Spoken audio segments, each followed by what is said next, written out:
Gracias al proyecto Inesmoda Bitfomin, se han generado capacidades instaladas con más de 6.000 personas capacitadas en temas relevantes para el sector. Queremos darle la bienvenida a José Luis Riz, administrador de negocios de la Universidad de AFIT, fotógrafo profesional en varios campos, especialmente en moda. Es docente universitario en la Universidad Pontificia Bolivariana. Una cordial bienvenida, José Luis. Ya me toca, ok. Ya me toca. Bueno, buenas tardes. Esto es difícil al principio, uno parado aquí y bajo este reflector queda un poquito más complicado, pero bueno, ahí me voy acostumbrando.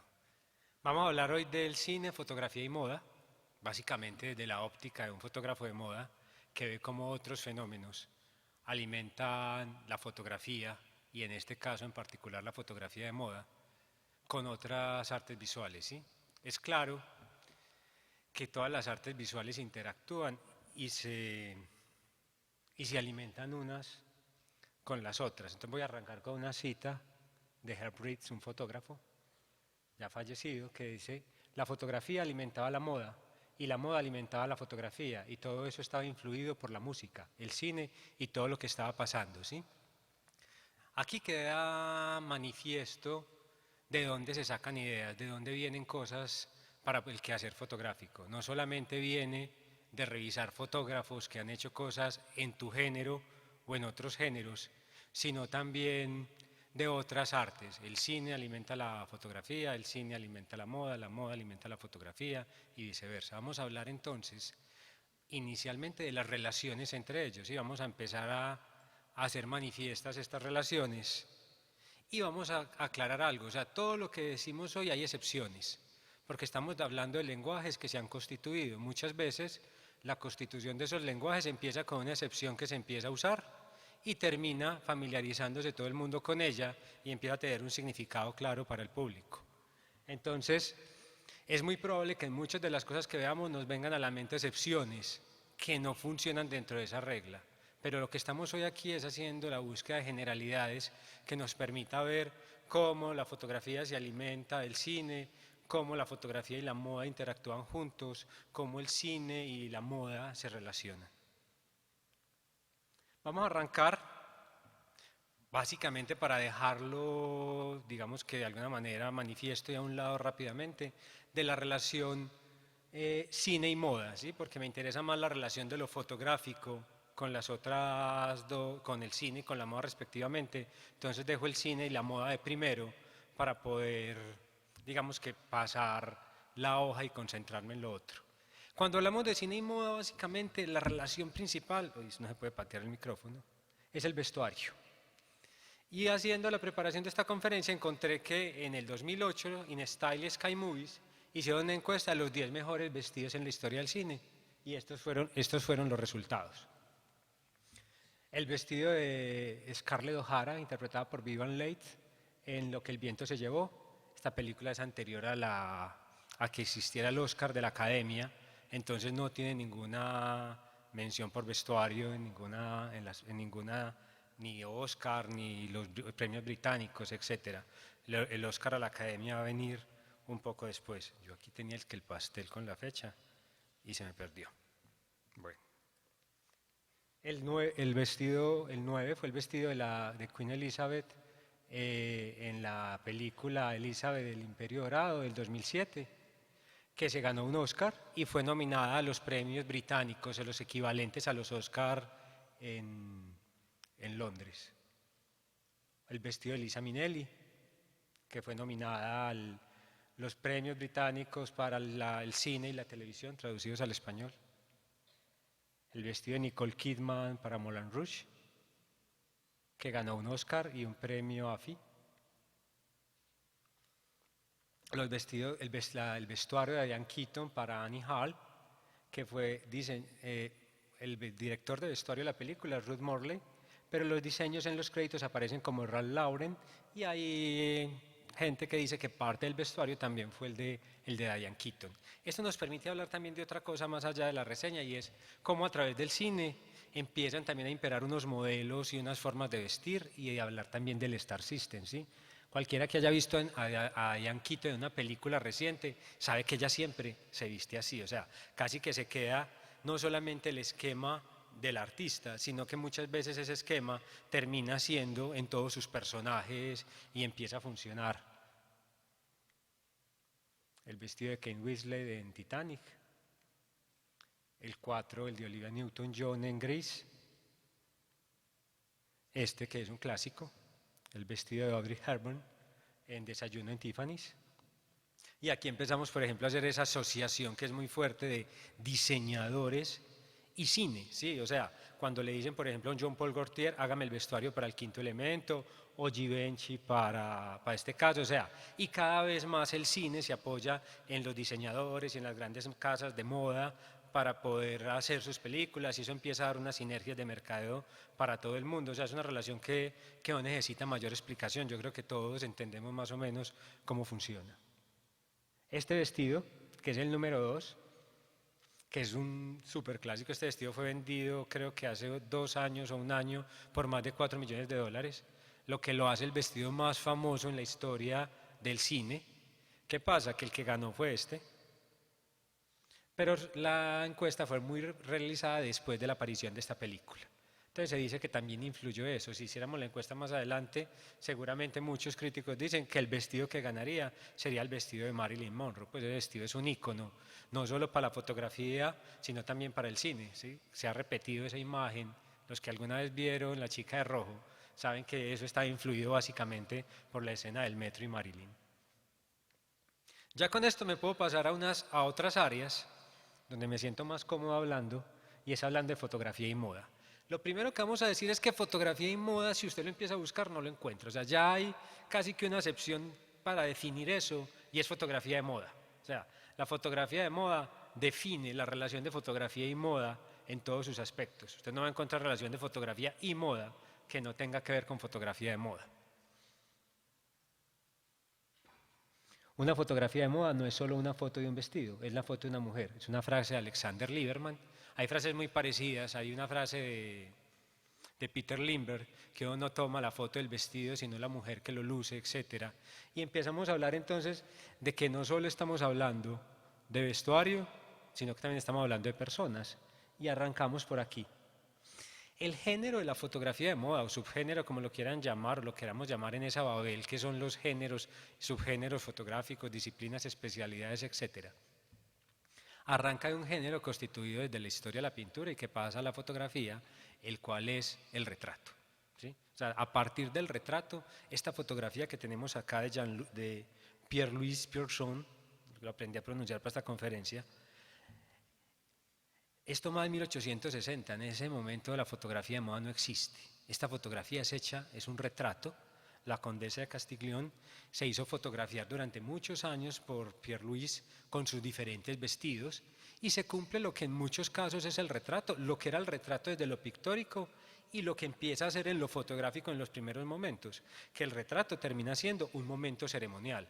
Vos vas con tus mejores vestidos, todos o la mayoría podemos tener en las casas o en las casas de los abuelos, había el retrato de los abuelos paternos y los maternos con sus mejores galas yendo al estudio de fotografía, ¿sí? Y los que alguna vez han visto, por ejemplo, los archivos de Benjamín de la Calle o de los fotógrafos paisas, que algunos pueden tener fotos en su familia, se me olvida el nombre del otro, que están en la Biblioteca Pública Piloto, por cierto. Usted iba con sus mejores galas a ser fotografiado, ¿sí? O sea, usted no iba como hoy en día que tenemos todo este acceso a lo fotográfico. Una foto costaba mucho menos que un retrato pictórico, pero costaba. Entonces era un acto especial. Y había 2 tipos de retratos, para empezar a aclarar, porque aquí toca empezar a definir un poquito géneros. Hay un retrato que es un retrato armado, preparado, con el que vamos a estar encadenados toda la conferencia o casi toda, que es este retrato del Baron de Meyer, o este de acá de Pierre-Louis Pierson, ¿sí? Porque en este sí aquí ya estamos hablando de retratos que son hechos para ser publicados en la revista. Este retrato aparece publicado en Vogue, el anterior no. Entonces, cuando empezamos a revisar y a estudiar la historia de la fotografía de moda, nos remontamos a las raíces del retrato. ¿Qué debe tener un retrato? Que eso es fundamental. 3 cosas. Un asunto de identidad del retratado o la capacidad de reconocer el retratado. Hay retratos que son famosos pero no se sabe quién es la persona, pero generalmente hablamos de la identidad o el poder reconocer quién está en esa imagen. Lo segundo es un orden social. El retrato casi siempre deja manifiesto un orden social, y cuando uno habla del retrato de lo fotográfico aparecen trabajos como el de August Sander, que empezó a fotografiar todos los alemanes, todos los panaderos, todos los carpinteros, todos los campesinos, tratando de buscar arquetipos de los diferentes ciudadanos, de cómo se veían unos y otros. Entonces hay un orden social manifiesto en la mayoría de los retratos. Y por último, una intención artística del que realiza el retrato. Generalmente se dice que esos son los tres elementos que constituyen un retrato.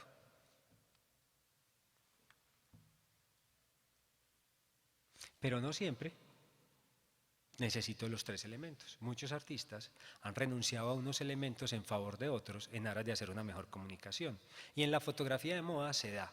Renunciamos a la identidad del retratado por una persona que termina representando un grupo social. O sea, la modelo en la mayoría de los casos, dejando al lado el fenómeno de celebridades y supermodelos, es una mujer anónima que lo que hace es representar al grupo social al cual quiero llegar con el mensaje. Entonces, seguimos teniendo algunos elementos del retrato, generalmente la representación del orden social, la intención artística del fotógrafo que hace la imagen, pero ese asunto de la identidad del personaje termina en muchos casos cambiado por la identidad de un grupo social al que queremos llegar. Otro traje, Edward Steichen, y empezamos aquí a ver también de dónde viene un poquito ese origen de la fotografía de moda, porque empezamos a tener,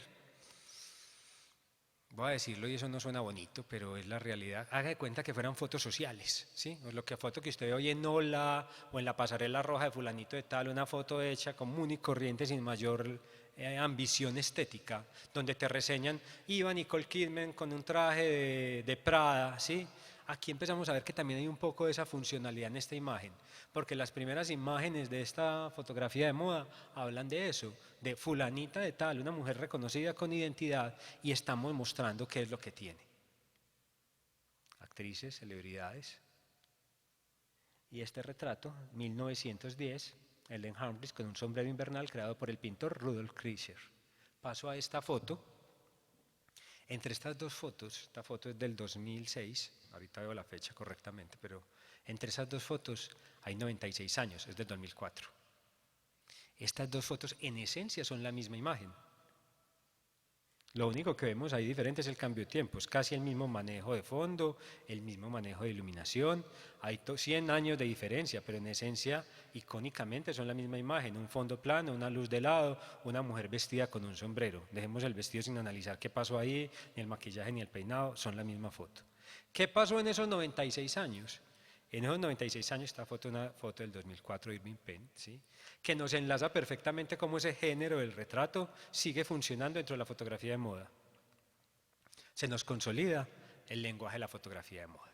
Entonces aquí vamos a hacer una rápida revisión de algunos fotógrafos que hicieron aportes importantes a la fotografía de moda. No con el ánimo de ser como demasiado estrictos en ello, sino ver cómo hemos ido enriqueciendo un lenguaje, ¿sí? O sea, cómo jugamos con estas imágenes y cada vez tienen diferentes capas. O sea, una primera persona simplemente va a ver de pronto una mujer con un vestido, el otro perfectamente puede ver un maquillaje, el otro un peinado, pero a medida que uno va analizando, pues va encontrando como diferentes capas de información en estas imágenes o diferentes formas de comunicarlas y construirlas, ¿sí? Porque aquí nos toca hablar también de que en la mayoría de los casos estas imágenes son imágenes construidas y se nos va a diferenciar de otro género que es el reporterismo gráfico, donde al reporterismo gráfico el reportero tiene que estar listo a captar la imagen que sucede. Hago esa acotación sobre ese género porque es que los géneros se van a ir mezclando, ¿sí? Si decíamos que al principio que el asunto es de buscar excepciones, de buscar generalidades, esas excepciones cuando se van popularizando terminan siendo una nueva generalidad que da una nueva forma de comunicar. Arrancamos con el Barón Adolf de Meyer. Yo hago una pregunta, ¿será que se puede mermar un poquito la luz para que se vean mejor las...? Yo creo que aquí sí ya empiezan a pedir.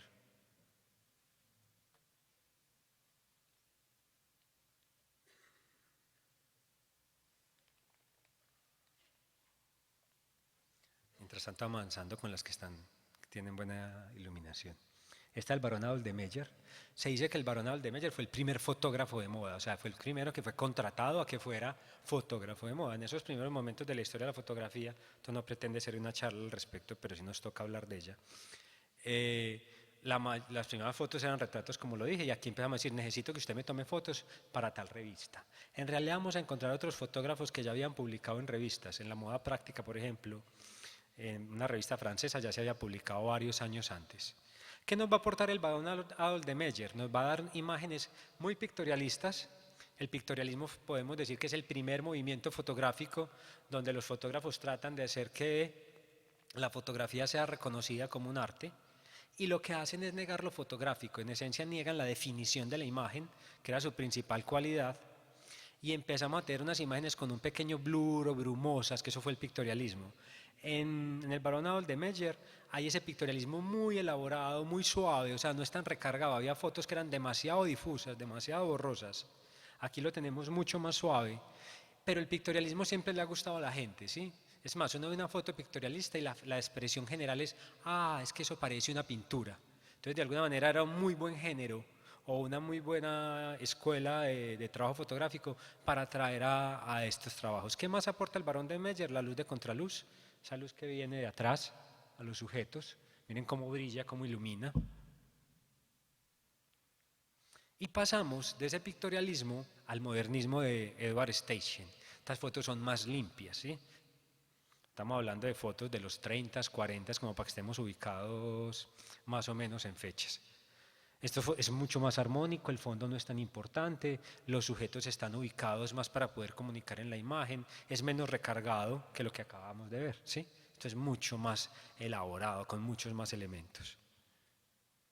Steichen va a ser un tipo fundamental en la historia de la fotografía, fue un gran pictorialista y después fue un gran modernista de la imagen. George Honighen-Hume, también moderno, un poco más teatral, miren esta luz como es un poco más dramática. Y en esto, donde trataba de integrar a los modelos con los fondos. Esta foto es una foto de estudio, ¿sí? Así parezca una toma marina, están montados sobre unas cajas y es el fondo de estudio de Vogue en Francia. Horst P. Horst, que llegó un poco tarde al modernismo, es un poco más dramático, más contrastado en muchos casos. Esta foto es 20 años después de la anterior. Y Martin Mukansky. Martin Mukansky es fundamental porque más adelante lo vamos a enlazar con Richard Avedon, que es un gran fotógrafo en la historia de la fotografía de moda. Mukansky era un fotógrafo que era reportero de deportes, ¿sí? Por eso nos trata de los personajes en acción, ¿sí? La imagen tiene un pequeño movimiento, pero no importa. Comunica unas cosas mucho más dinámicas, son fotos más naturales.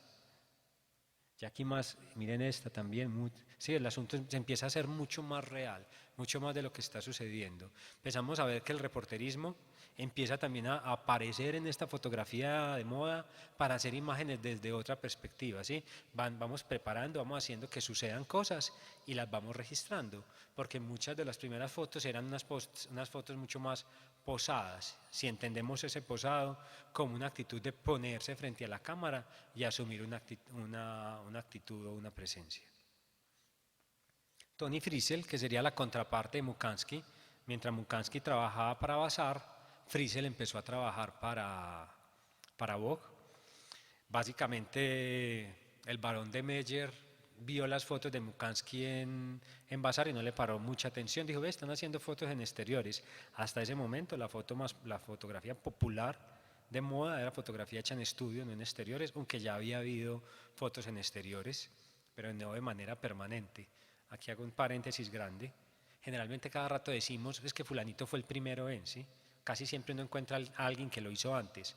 O no dice más que primero, fue el que lo popularizó y lo hizo como de manera frecuente en su trabajo y casi que se apodera de esa manera o adopta ese estilo mejor para realizar sus imágenes. Entonces la niña Frisell, que trabajaba, en ese momento pone las revistas de decoración del grupo Nash, de Condé Nast, le dijeron, vaya, haga fotos en exteriores. Generalmente las modelos eran sus amigas y fue, en muchos casos, la primera fotógrafa de exteriores, ¿sí? Digamos que olvidando a Mukansky. Pasa otra cosa muy importante cuando uno hace estos recuentos de fotografía de moda. es que Vogue ha documentado muy bien lo que ha hecho, al contrario de Vasari y otro tipo de publicaciones. Entonces casi que uno tiene la versión de Vogue de lo que es historia de la fotografía de moda. Y entonces obviamente ellos no van a hablar de Mukansky o hablan menos de Mukansky y van a hacerle mucha más fuerza a una Toni Frissett. Pero miren que esto es mucho más natural, mucho más real. Nos hemos ido dejando como toda la artificialidad de la imagen que teníamos antes. Cecil Beaton, se me adelantó. Cecil Beaton es importante en esta charla por dos razones. Fue un gran fotógrafo de familia noble inglesa, pero adicionalmente fue vestuarista y fue escenógrafo. Fue tan buen vestuarista que se ganó 2 Oscar. Se ganó un Oscar por Gigi y se ganó un Oscar por My Fair Lady. Entonces, digamos que una muy buena relación o una persona que estuvo como muy metida en las dos cosas. Pero más que esa relación con el vestuario, aunque de pronto haya sido lo más exitoso, es esa relación con la forma de empezar a construir la imagen. Más adelante, muy adelante en esta charla, vamos a ver a un señor llamado Tim Walker. Tim Walker, cuando trabajó en Gran Bretaña hace unos cuantos años, en el Vogue Gran Bretaña, manejó el archivo de Cecil Beaton. Cecil Beaton nos da a nosotros algo que vamos a ver mucho más adelante con más detenimiento, pero digamos que se origina aquí, ese asunto de escenificar las cosas, de construir algo para poder en esa construcción hacer que se desarrolle una imagen. Porque hasta antes de él, casi que nosotros buscamos lo que llamaríamos la locación. Este lugar está muy bonito, hagamos la foto acá. Y vamos a ver más adelante que empieza a ser popular el construir un espacio para una imagen. Miren esto. Además, este asunto de que aquí ya hay algo de narrativa, ¿sí? No una narrativa cinematográfica, pero sí una narrativa de ver la misma por delante y por detrás. El señor Erwin Blumenfeld, que de alguna manera algunos lo califican como surrealista, pero yo diría que tiene más esa búsqueda de la nueva visión como el movimiento fotográfico, donde tratamos de hacer que las cosas se vean diferentes. Él básicamente en esa nueva visión hay mucha manipulación del laboratorio, mucha búsqueda sobre lo técnico, sobre esas fronteras de distorsionar la imagen, que lo real parezca irreal y viceversa. O sea, en ese sentido sí es un surrealista, porque la imagen adquiere un toque de ambigüedad en algunos casos para poderla leer. Estamos hablando de un fotógrafo de los 40. Irving Penn, se nos fue la I, pero bueno. Irving Penn es, yo siempre he dicho que el centro de la fotografía actual de moda en muchos aspectos son Irving Penn y Richard Avedon, ¿sí? En el sentido de que nos popularizan, esto lo vamos a encontrar desde Nadar en 1840-50, estos fondos planos, pero es un gran constructor de la imagen. Aquí tengo un par de imágenes de vestuarios de películas cinematográficas hechos por Penn, las fotografías, no el vestuario. Esto lo reconocemos todos, ¿sí? Penn se dice que trabaja las modelos como objetos. ¿Y en qué sentido? En el sentido de que la foto es perfectamente hecha, o sea, es cuidada casi como si yo hubiera fotografiado esta botella y le hubiera dedicado horas a encontrar el mejor ángulo, la mejor luz, que llegara a la mejor textura, que hubiera el mejor volumen, que la forma, ese perfilado de las mangas y de todo como cae, me hable y me comunique más sobre ese vestido, o sea, lo más espectacular posible.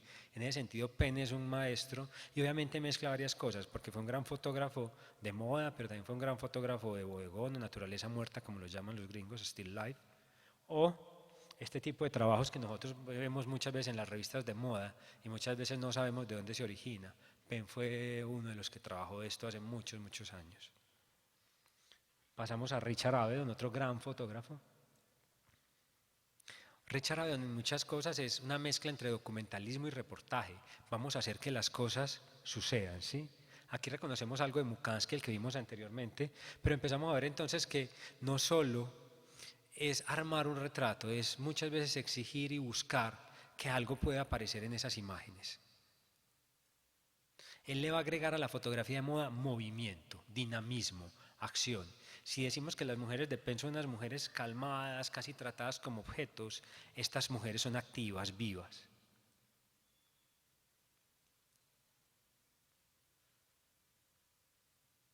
Y caemos a el señor llamado William Klein.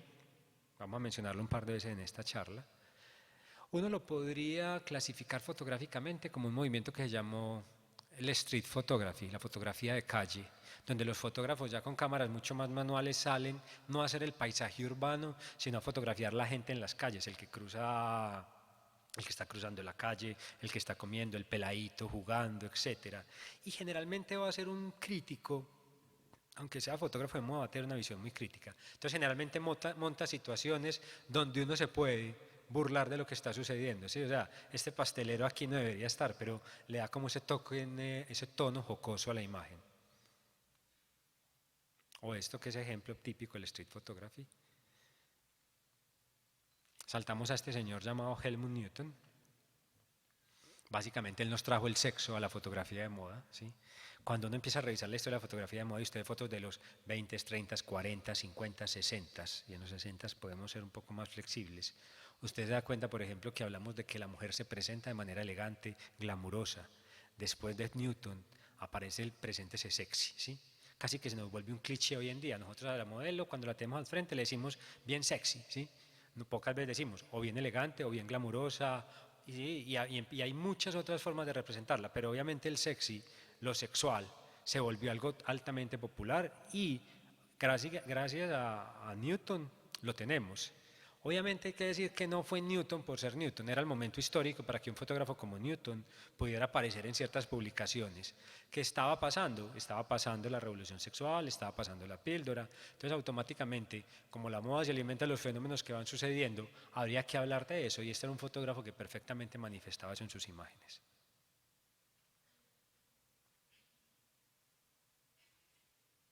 Esta foto es fundamental para nosotros hoy, porque hasta aquí, vámonos, el fotógrafo es un ser, digamos, que no está presente en las imágenes, o sea, el fotógrafo nunca es participativo de la imagen.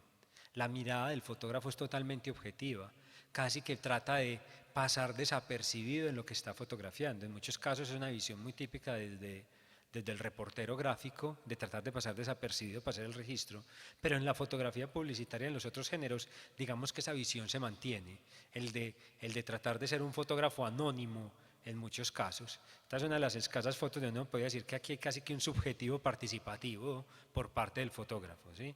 Y ese subjetivo lo vamos a mencionar más adelante cuando veamos que es un aporte de lo que nos entrega el cine a la forma de ver la fotografía de moda.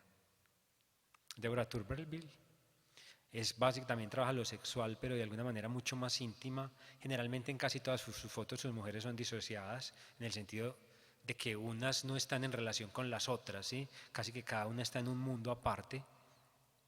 Esta es una foto mucho más reciente, esta. Alguien decía que parecen fotogramas. Cuando hablamos de fotogramas son el cuadrito de película que uno recorta de una película que uno hubiera querido ver, ¿sí? Pasamos a un señor Bruce Weber, donde sentimos más todavía esa función como el reporterismo. Estas fotos no parecen preparadas, ¿sí? Obviamente lo son, pero entonces empezamos a ver que si estas fotos de publicidad, estas fotos de moda son construidas, hay unas que es mucho más evidente ese nivel de fabricación de la imagen y otras que tratan de ser mucho más natural. Y ninguno es malo o bueno, son decisiones que se van tomando, depende de lo que yo quiera hacer con esas imágenes. Entonces aquí empezamos casi que a que el reporterismo, ¿sí? Que estas fotografías de moda no se comunican desde la foto clásica, sino desde una foto que parece más una foto de reportaje que cualquier otra cosa. Mario Testino cae en esa onda también. ¿Sí? Esto parece una foto hecha por cualquier paparazzi en la calle, que por cierto, hablando de paparazzi, es una de las cosas que más le influenciaban a Newton en su trabajo. Entonces miren cómo otros géneros van alimentando la fotografía de moda, no solamente el retrato, aunque es el género principal, sino la fotografía de reporterismo, la fotografía de paparazzi, casi que hasta el mismo bodegón. Y caemos en Meisel. Steven Meisel casi que es el superfotógrafo de moda hoy en día. Su estilo arranca muy bien lo que podía hacer Avedon Pen, fondos limpios, mujeres en poses dinámicas algunas, otras muy estudiadas. Pero a mí me interesa Meisel porque en Meisel vemos cómo lo político hace parte de la fotografía de moda. O sea, Meisel ha fotografiado editoriales como este que está basado en la guerra de Irak, o como este que estamos viendo ahora basado en el 9/11, o ha fotografiado basado en el derrame de petróleo del Golfo de México, que es muy particular que digamos que un fotógrafo que está en Italia, para la Vogue italiana, fotografía el Golfo de México, y todos los que estábamos en la costa del problema, ninguno fue capaz de tener esa visión de lo político y la mezcla con la fotografía de moda. Ahí está el valor de Meisel para mí en este momento, es que es capaz de meter otros temas dentro de la fotografía de moda. No solamente hablamos de esa forma de presentar a esa mujer, hablamos también de política dentro de estas imágenes. Un Stephen Klein, que básicamente es un Newton mucho más agresivo. Y un Herb Ritts, que lo tengo acá porque la cita con la que arrancábamos era de él, esa que el cine alimentaba la moda y todos se alimentaban entre ellos, porque fue un gran fotógrafo de moda, pero más que un fotógrafo de moda, fue un fotógrafo de celebridades. Aquí pongo esta imagen que yo creo que la mayoría la han visto, casi un ícono en la fotografía de moda, o esto, que es muy limpio, ¿sí? Parece mucho a esas fotos que vimos de Horse Be Horse al principio. Digamos que él fue muy importante en los 80s, 90s, en el sentido de que volvimos a esa imagen limpia después de haber tenido una imagen muy llena, muy atacada de cosas. Y por último, casi por último, Terry Richardson, porque empezamos a ver otro estilo todavía mucho más descomplicado. Este casi que toma elementos de la fotografía del aficionado para sus fotos de moda. Esto casi que es una foto en cualquier pared, cualquiera de estas paredes funciona, una cámara con un flashecito encima, renuncia a esa fórmula técnica elaborada del fotógrafo tradicional y monta una fórmula técnica muy sencilla. Obviamente sus mujeres casi siempre son muy bien presentadas y en ese sentido la imagen sigue comunicándonos que es una imagen de moda, no una imagen casera. Si yo cojo una mujer recién levantada y trabajo con el mismo esquema de Richardson, perfectamente saber como una foto de casa. Si usted la tengo perfectamente organizada, la foto me sigue comunicando que hablamos de moda. Saltamos a Anne Leibovitz. Este es un editorial que hizo para Vogue, donde aparecía Alicia en el País de la Maravilla y varios diseñadores. Aquí está Jean-Paul Gaultier. Y tengo esta frase de Gaultier, que me parece que es fundamental para sentar otra reflexión en esta conferencia. Yo aprendí sobre la moda a través de la fotografía, no estudié moda, hojeaba las revistas, veía fotos de fotógrafos muy buenos y no tan buenos. Así pues, toda mi cultura de moda es visual, de la televisión y de las fotos de moda. Jean-Paul Gaultier. ¿Por qué es fundamental esto? Porque muchas veces hemos visto la fotografía de moda como el testigo de la moda. Y no solamente es testigo, muchas veces es también materia prima para que mucha gente trabaje en la moda. Y si lo dice un diseñador como Jean-Paul Gaultier, entonces podemos de pronto salirnos de esa concepción tradicional de que la fotografía de moda es simplemente el registro de la mujer o el registro del vestuario o el registro de lo que está pasando, ¿sí? Es un testigo, pero en muchos casos también es un actor. Y me parece que eso es fundamental poderlo ver si estamos hablando de un sistema moda. Entender que no solamente la fotografía es una parte que está en el back registrando, sino que en muchos casos puede ser un actor importante dentro del sistema. ¿Sí? Así de pronto no sea el actor que está en la parte carnuda del negocio, por decirlo así, que es la parte de vestuario, maquillaje, etcétera, pero que es una herramienta que puede generar muchas reflexiones para esas otras partes. Ya les voy a mostrar otra cita. Tenemos del mismo editorial de Anne Leibovitz, de la cual voy a hablar más adelante, por eso no hago cita ahí, a Karl Lagerfeld, que dice: cuando fotografío un vestido para una sesión publicitaria, es casi un modo de corregir mi trabajo. Me permite ver mi propio trabajo como diseñador de moda de una forma objetiva. Puedo ver lo bueno y lo malo. Veo lo que no debería haber hecho, dónde me equivoqué. En una foto pueden corregirse cosas que no pueden ser corregidas sobre la pasarela, así que es muy interesante. Me permite seguir en contacto con la moda durante todo el año. De otro modo, haría mis colecciones y me iría de vacaciones durante todo el año y eso me molestaría mucho. Karl Lagerfeld. Karl Lagerfeld es fotógrafo, no es el único diseñador fotógrafo, hay otro llamado Terry Mugler, pero me voy a centrar obviamente en Lagerfeld por su importancia. Aquí tengo fotos de él. Pero que un diseñador como Lagerfeld haga esa reflexión, sí, sobre lo fotográfico, yo creo que refuerza el punto que acababa de contarles, o sea, la importancia de la fotografía. Que Jean-Paul Gaultier diga que yo aprendí moda viendo revistas, él cita muy bien a las fotos de Irving Penn, de esos vestidos que Irving Penn hacía y se veía perfectamente sus formas y sus texturas, y dice que cuando conoció los vestidos se sintió desilusionado, que eran mucho más maravillosos en las fotos. Sigo con fotos de Lagerfeld. Y saltamos a cine y fotografía. Vamos a movernos en dos preguntas durante el resto de la conferencia, o gran parte de ella, que es: ¿qué es lo fotográfico en el cine? ¿Y qué es lo cinematográfico en la fotografía de moda? Entonces arranquemos por esta parte. ¿Qué es lo que podemos llamar fotográfico en el cine? Para responder esto nos toca hablar de lo técnico, lo temático y lo estético. En lo técnico, vamos a decir que el cine debe su origen a la fotografía y esta a su vez debe uno de sus principales avances técnicos a lo cinematográfico. ¿Cuál es el origen de la fotografía? A ver, aquí esto funciona así. Yo creo que hay que hacer clic. Sí. No sé si conocen esto. Esto es Mulbright. Son unas fotos que hizo en el hipódromo de California para alguien que quería ganar una apuesta que decía que el caballo estaba en el aire en algún momento de su galope.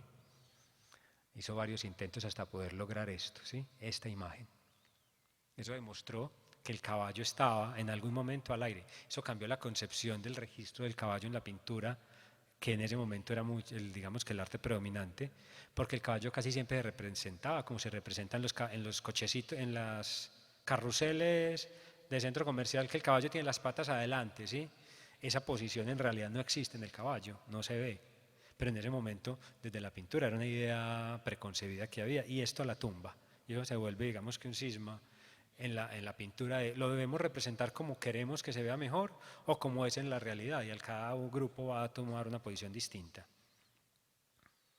El origen de lo fotográfico, de lo cinematográfico, perdón, está en el cine, la imagen en movimiento, la imagen que pasa tan rápido que nuestro ojo no alcanza a retenerla y vamos viendo cómo se mueve. Ese movimiento es lo que da origen al cine. Aquí estamos hablando de Mulbright, porque Mulbright de alguna manera lo hace antes. Obviamente él realmente no sabe qué hizo, estas imágenes van a funcionar para otras cosas, y vamos a hablar de lo cinematográfico desde Lumière, que va a ser el que va a poner a funcionar el cinematógrafo y todo más adelante. Entonces Mulbright, digamos que fue un pionero, pero de alguna manera nunca alcanzó a visualizar lo que había encontrado cuando hizo estas imágenes. Cuando hablamos de lo fotográfico en lo técnico, también hablamos de los signos propios y específicos de la fotografía, o en otras palabras, los elementos del lenguaje que son genuinos de la fotografía y que proceden de las interacciones de los diferentes aspectos técnicos, como son la luz, la óptica, el soporte, ya sea película o digital, y su proceso, laboratorios análogos o digitales.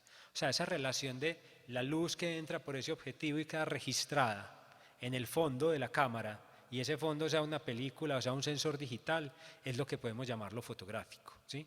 Si yo hago esas tomas 24 por segundo, estoy haciendo cine. Si yo hago una sola, estoy haciendo fotografía. En ese sentido, estamos hablando de lo fotográfico como génesis del cine. En la primera de esas interacciones, y la más importante en nuestro caso, va a ser el grano o el ruido, ¿sí? Si ven, la imagen está como con mucha lluviecita, en este caso una imagen que tiene ruido. Esta también es digital. Esta es de una película llamada Colateral, de Michael Mann. Básicamente hizo estas tomas en digital porque le interesaba que quedara la luz de la ciudad al fondo, porque si lo hacía en película no iba a poder registrarlo. Entonces esa película Colateral tiene unas cuantas tomas en digital y el resto de la película es hecho en película, valga ahí la redundancia. O el grano, como lo vemos aquí en estas, no sé si lo alcanzan a percibir ahí, sí, como ese brumita que queda en la imagen. ¿Qué pasa en el cine? Que como la imagen es tan rápida, el grano cambia de ubicación, simplemente no percibimos dónde está. Si uno se concentra un poquito en la película, a veces alcanza a definir el grano de algunas películas, y obviamente va a haber películas que tienen un grano mucho más grueso y otro menor. También depende de si la óptica deja pasar más luz o menos luz, porque si pasa menos luz el grano se brota. Es un asunto totalmente técnico, pero nos habla como de ese signo técnico de lo fotográfico en lo cinematográfico. Se me olvidó algo. Miren, por ejemplo, esta relación enfoque-desenfoque, ¿sí? Cómo esta imagen está desenfocada atrás. Casi que este se nos volvió el cliché de lo que llamamos la imagen cinematográfica. Lo digo cliché en el sentido que muchos fotógrafos compramos el 50 milímetros 1.4, básicamente porque produce este tipo de efectos de falta de profundidad de campo, aunque en el cine en muchos casos tengamos tomas con demasiada profundidad de campo. En lo temático, vamos a hablar de que la fotografía ha inspirado algunas películas. No sé si han visto esta película, La Jetée. La película es toda en foto fija y la cámara se mueve a través de las fotos y va cambiando, haga de cuenta como si fuera una telenovela, así la describe su autor. Una película de Hitchcock, La ventana indiscreta, ¿sí? Que habla de un tipo que ve algún acontecimiento y lo toma con su fotografía. Entonces, de alguna manera hay también una influencia de lo fotográfico en ese guión. ¿Cambió? ¿No? Esta que les mencioné ahora, donde Cecil Beaton hizo el vestuario y la escenografía y se ganó un Oscar por el vestuario. El ojo público, inspirada en un fotógrafo llamado Luigi. Si miren que hasta la imagen se parece. Eugene era un personaje que andaba en su carro, tenía un radio de polifrecuencia policial y donde había un crimen, allá llegaba con su camarita a registrar. Era un reportero amarilla, pues para decirlo de manera mucho más... Pero su trabajo ha adquirido valor histórico con el tiempo. Ford, que aquí se llamó Retrato de una obsesión, que está basado en la vida de una fotógrafa llamada Diane Arbus. Blow Up, de Antonioni, que está basada en la vida de un fotógrafo de moda londinense llamado David Bailey de los 60. David Bailey fue el chacho, se casó con Catherine Deneuve, que fue una famosa actriz del cine de su momento, iba a todas las fiestas, entonces dejó esa imagen del fotógrafo, gigoló, buena vida, etc. Esa imagen viene de ahí, o sea, esa imagen nos la acabó de popularizar esta película. Penny Funny Face, donde también hay un fotógrafo llamado Dick Avery, en homenaje a Richard Avedon, Dick para los amigos, la A me imagino que es por el Avedon también, un fotógrafo que conoce a una mujer en una sesión fotográfica, la ve por allá atrás, que le queda una toma, se va con ella a Francia.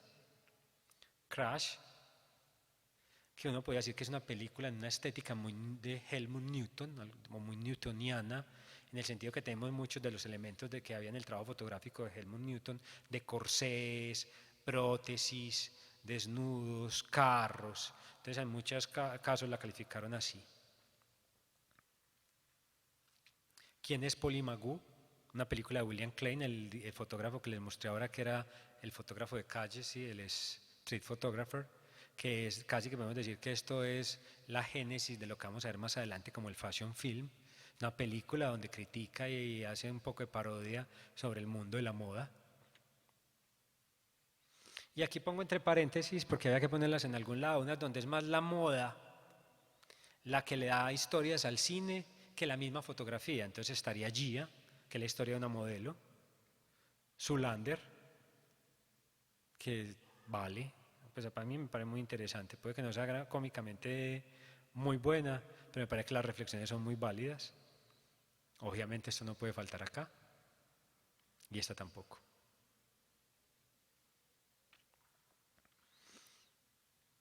Cuando hablamos de lo fotográfico, nos referimos generalmente a la composición de la imagen, eso es lo estético. O sea, nosotros podemos decir, es que la fotografía en el cine, ¿sí? Entonces ya vimos que tiene una parte técnica, que puede ser una parte temática de cómo la fotografía da ideas para lo que se desarrolla en el cine, pero que en muchos casos también tenemos lo fotográfico. Vamos a poner esto aquí, a ver.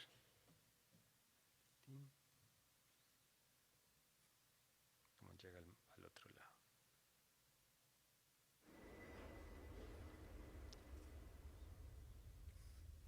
Esto es lo que generalmente decimos, es una película con una fotografía muy bonita, con una muy buena fotografía. Miren los planos bien cuidados, la sensación foque o desenfoque.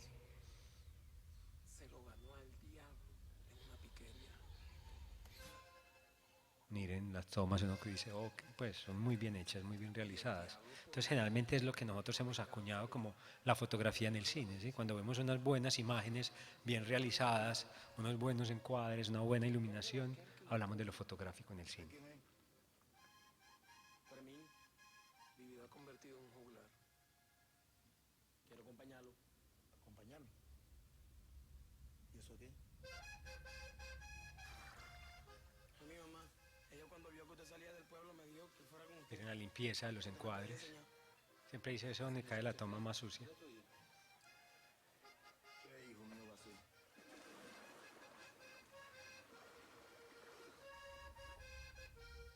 Y se ocurrió un malo. ¿Por qué? No lo bota, se consigue otro. Porque tengo que devolvérselo a su dueño.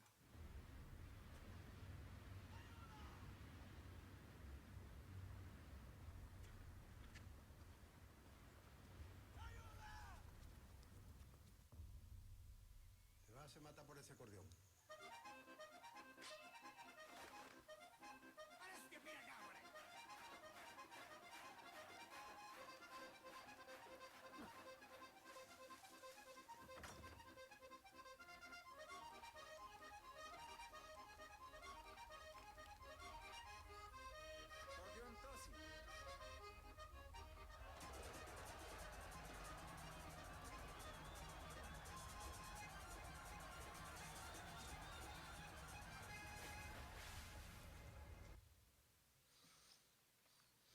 Y vamos a la otra pregunta, al revés. ¿Qué es lo que podemos llamar lo cinematográfico en la fotografía? Vamos a arrancar con la mirada subjetiva. ¿Se acuerdan de la foto de Newton, del fotógrafo abriéndole el vestido a la mujer? Esa toma que es muy típica del cine, que nos da la sensación de que alguien está mirando, de que estamos viendo en la pantalla a través de los ojos de alguien. Que no son unas tomas objetivas como veíamos de pronto en las primeras fotos de moda, que no se ve dónde está ubicado el fotógrafo, sino que nos trata de dar una sensación de que estamos siendo el espectador de la imagen. Se logra generalmente con objetos desenfocados en primer plano, como persianas, algunos otros. Miren este, por ejemplo, el poste asomado en la mitad, que me da la sensación de como yo estoy atravesado ahí. Aquí se repite, por ejemplo, esta foto todas de Peter Lindbergh, o en esta. Entonces ahí tenemos casi que un primer elemento, ¿sí? Casi que un cambio en la perspectiva de lo fotográfico tradicional. Lo fotográfico tradicional generalmente es objetivo, en algunos casos lo cinematográfico es subjetivo y lo fotográfico puede tomarlo. Lo dramático, ¿sí? Generalmente las actitudes de las modelos en la fotografía son mucho más calmadas, relajadas, en muchos casos sexys, pero nunca hay niveles de drama comparados con lo que puede haber en una película. Entonces aquí tomamos elementos dramáticos, ponemos a la modelo no a modelar, ponemos a la modelo es a actuar en las imágenes, ¿sí? Para poder tener una carga expresiva mucho mayor. Aparecen también elementos como este corte del personaje de la derecha, que también empiezan a hablar como de ese movimiento de la cámara donde unos personajes entran y otros personajes salen, porque generalmente la fotografía de moda es una foto contenida en el borde, el sujeto está al centro y los bordes generalmente son limpios. En cambio en el cine, obviamente por el movimiento de las cámaras, los sujetos entran y salen. Esto, por ejemplo, es una campaña de Jill Sanders inspirada en las películas de Hitchcock. Y otro elemento importante es la luz justificada. Así como decimos que los fotógrafos nos ubicamos de manera objetiva al hacer fotos de moda, generalmente iluminamos de manera objetiva. No explicamos esa luz que es. Generalmente ponemos una caja de luz o cualquier esquema de luz que caiga bien sobre el sujeto, pero la luz no cuenta nada en particular. La luz no aparece justificada en el cuadro. ¿Cómo aparece muchas veces la luz justificada? Cuando yo veo que es la luz que entra por una ventana o veo algunas de las fuentes de luz que están en la imagen. Por ejemplo, aquí es claro que la fuente de luz entra por la ventana, que la fuente de contraluz también entra por la otra ventana. Puede que haya una luz principal al frente, pero pasa desapercibida, ¿sí? Nos queda la sensación de que sabemos por dónde está llegando la luz, que tenemos una intención clara con la luz. Y el cine no es que siempre utilice la luz justificada, pero es una de las opciones. También se puede iluminar de una manera muy subjetiva, objetiva, se puede iluminar de una manera en muchos casos mucho más dramática o expresionista, la van a llamar algunos. En la historia del cine está, por ejemplo, el Dr. Zhivago como ejemplo de eso. Y también podemos tener en términos intermedios. Ahí perdí un poquito el hilo, qué pena. ¿Sí? Yo sé de dónde llega la luz, de todos estos letreros, de todas estas cosas. Entonces estas tomas que son de moda, por ejemplo, parecen cuadros, fotogramas de películas. Y es esa sensación que se trata de reproducir en esas imágenes. Por último, al menos de esos elementos, penúltimo, perdón, tenemos la escenificación.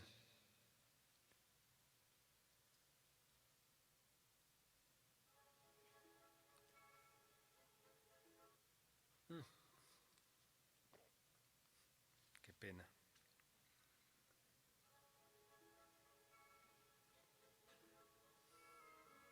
Que ya habíamos hablado un poquito de que íbamos a hablar de la escenificación como un tema importante aquí. Entonces, Metrópolis.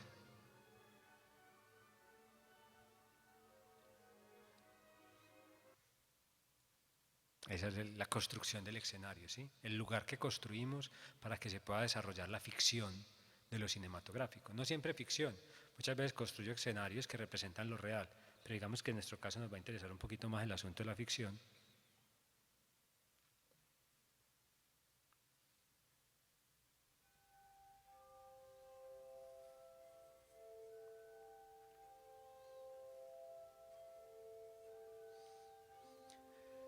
Porque esto escenográfico nos va a empezar a jugar con una cosa muy importante. Y es que si hablamos de que nosotros cambiamos esa identidad del personaje por un grupo social, cuando construimos espacios de ficción que hablan del mundo de los sueños, no pertenecen a ningún estrato. Pero generalmente vos los vas a asociar con un estrato alto, no con un estrato bajo, ¿sí? Esto perfectamente no corresponde, o la que, sí, pues no perfectamente, pero no corresponde a un estrato en particular. Vos no decís que la mujer estrato 6 tal cosa, mujer estrato 6 tal otra o tal otra. Entonces, esa escenificación en muchos casos casi que nos permite saltar el esquema de estratos para poder contar ficciones que sean comunes a muchas más mujeres. ¿Qué pasa de la factura de los señores de Chivas?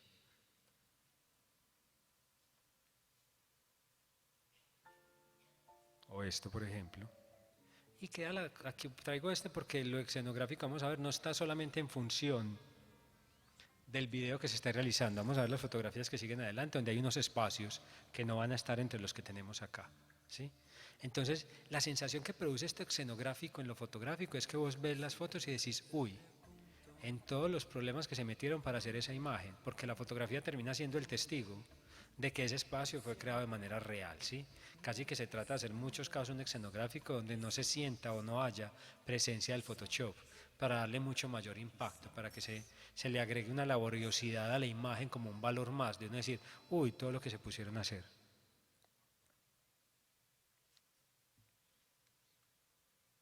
Miren las imágenes.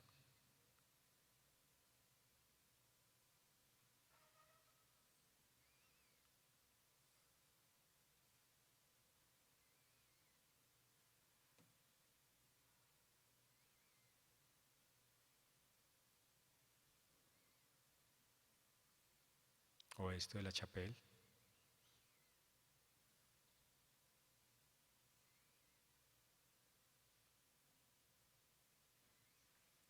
Aquí lo escenográfico es casi el protagonista del asunto.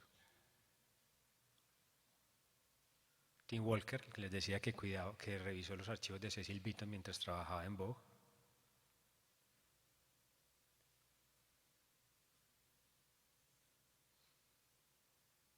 Y es la capacidad de sorprender sobre la construcción de la ficción, ¿sí? Haciendo que se sienta real.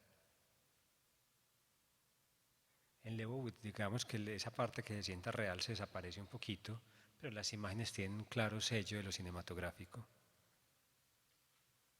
Además aparecen actores, lo que acaba de, pues en este caso, más que fotografías de moda, en estos son retratos para Vanity Fair. Yo diría que son de las pocas fotos que no corresponden al género de fotografía de moda en esta conferencia.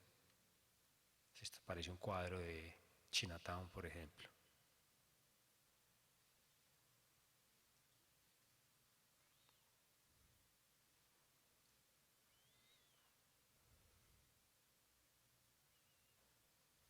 Aquí están todos los elementos, vestuario, escenografía, ficción.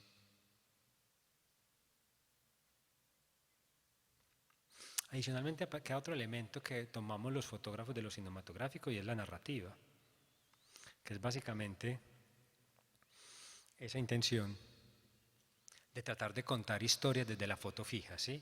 Obviamente ahí aparece toda una problemática y es que no tenemos la misma secuencialidad, no tenemos la misma sintaxis narrativa del cine.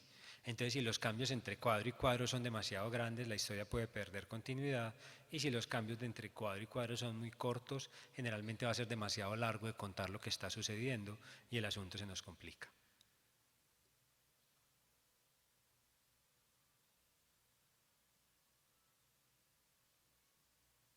Pero digamos que aquí todos entendemos la historia que está sucediendo.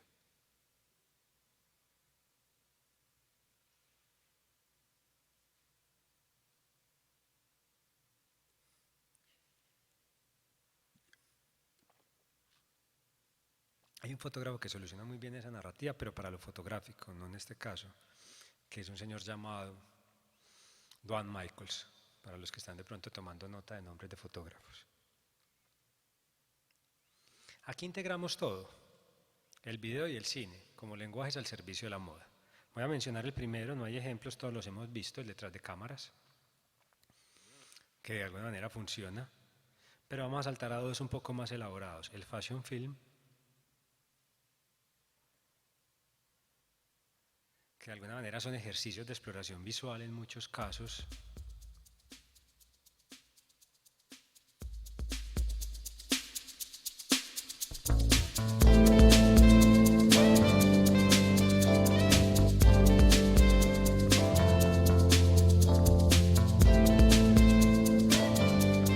Ahí se ve.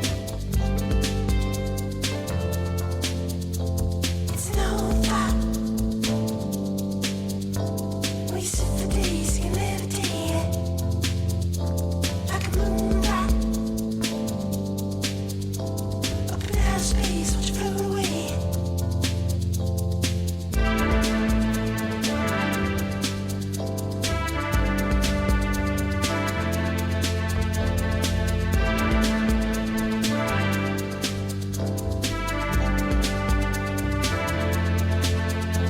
I like real pop. Let's feel the game, let's get to this. Like a whole lot.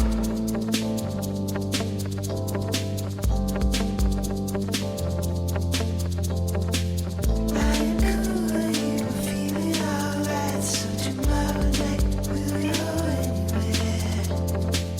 I could you feel it alright. So tomorrow night we'll go anywhere.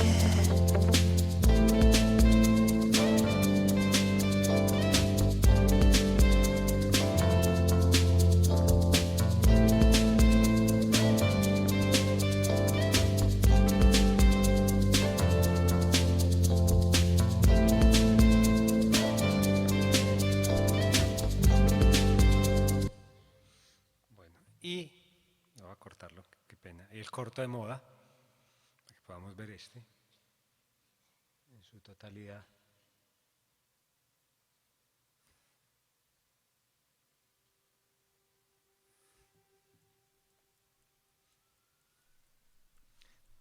Porque este funciona más como el corto cinematográfico, ¿sí? El otro en muchos sentidos es mucho más experimental.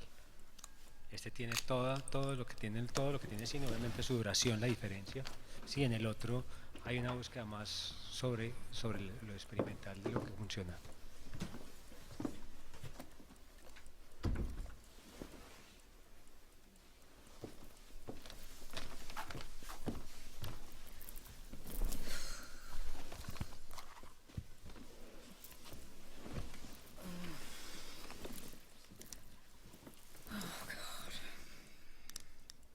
So, yes, last time you reminded me that if I had a dream, I must tell you about it. Well, last night I did have a dream. A nightmare, really. I was alone in a vast arena, all alone.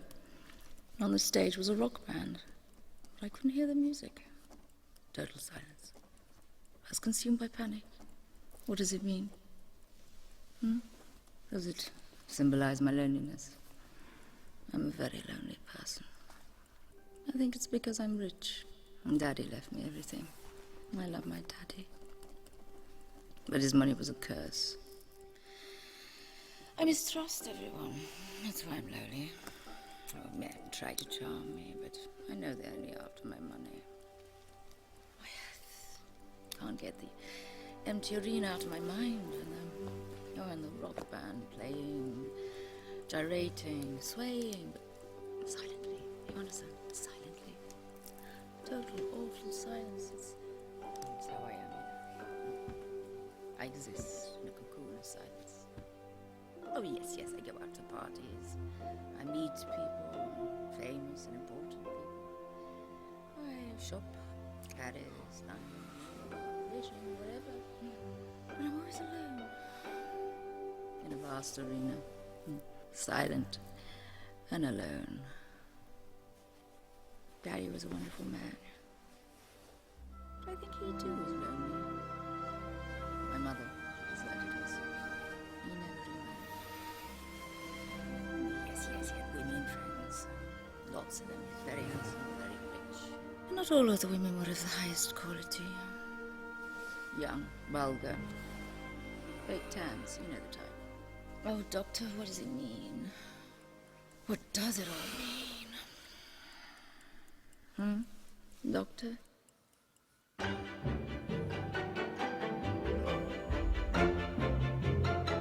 Vean el nombre del director. Ya. Vamos a ver un momentico. Si vieron los créditos, es dirigido por Roman Polanski, fue presentado en Cannes de este año. De eso vamos a ver mucho más, me imagino, fue hecho para Prada. Eso se vuelve casi que una tendencia en este momento de presentación de imágenes, pues de lenguaje, de formas de presentar contenidos visuales. Pues o sea, vamos a ver muchos cortos de moda, me imagino, porque imagino que todas las marcas van a querer hacer su corto de moda, etcétera, etcétera. Por último, la cosa más importante que se logra en la fotografía de moda es ver los detalles más extraordinarios, valiosos y únicos de la mujer. Podemos hablar de cambios en la feminidad construida por las revistas en la medida en que una fotografía de moda vemos claramente cómo la mujer lucía, no solo cómo se vestía, también cómo deseaba verse. Podemos percibir cómo se comportaban y cómo se esperaba que lo hicieran. Podemos ver los roles que la mujer tenía y cómo esos roles han cambiado. Trazar como un estereotipo da lugar a otro y finalmente percibir la realidad de las mujeres detrás de las imágenes, incluso en las más fantásticas y reales escenarios. Polly Devlin. Estos son mis datos. No sé qué más, yo creo que ya queda claro como una explicación como los diferentes lenguajes. Traté que quedara claro como que aporta, casi cuando leemos qué es lo cinematográfico que nos dicen de un fotógrafo, podamos decodificar ese mensaje en ciertos elementos, en elementos no solo técnicos, sino estéticos, y lo mismo cuando hablamos de lo fotográfico en el cine, poder entender también qué puede significar ese par de frases. Muchas gracias. Muchísimas gracias. A continuación, 2:15 de la tarde, tendremos con nosotros a Antonella Moreto, del Politécnico de Milán. Su conferencia será en inglés. En el hall del teatro podremos conseguir los equipos para la traducción simultánea. 2:15 de la tarde.